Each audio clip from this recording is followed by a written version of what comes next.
Hi guys, it's Mark Kennedy again, and we're going to be continuing on our discussion about match types for keywords. In the last video, I kind of went over what the different match types are, and so you understood what the limitations are of each and what the pros and cons are of each. So now it's to the point where you may decide, okay, I want to start using some different kinds of match types. So we'll list this free tool for you that you can use to start to build out your campaigns based on the match types that you want. So for example, we talked about in other videos how you map out your keywords, ads, and landing pages in a Excel document. Now you have this one tab or category for, hey, these are all the terms I want to be found for related to house or home painting, house painters, right?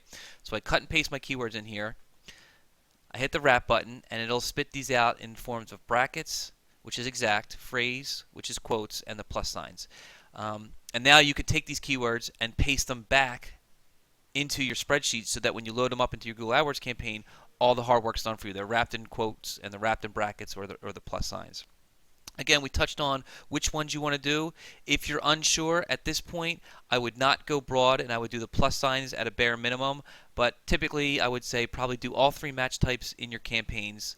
Just so you can see, does house painter, if someone types in house painter in brackets, does that convert better than someone who uses house painters as phrase and things like that? So it's good to have all three so that you could see the data. Again, we always preach, have a good structure before you set up. So this is the last step. You have your keywords, you have your ads, you have your landing pages all mapped out.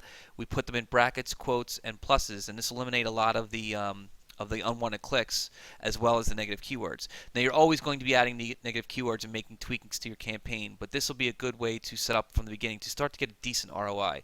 So again, a free tool, and the last step before you load your Excel spreadsheet into a campaign is to wrap your keywords in brackets, phrase, and pluses, and this tool will do it for you for free. So once you have your keyword list, start wrapping these, paste them back into your Excel spreadsheet, and then you'll be ready to rock. And then simply just repeat the process for your next set of keywords. So again, we have commercial painter and painters. Spits it out again once you hit the wrap button. It spits it out again as far as brackets, phrase, and quotes. So you can just repeat this process for every tab you have on your spreadsheet or every keyword you have on your spreadsheet or grouping, however have you set it up. And then you'll have a full list of keywords wrapped in their brackets, phrase, and quotes. You'll have your ads and you'll have your landing pages mapped out, and then you can start to build your campaign from a solid foundation, and that's the key.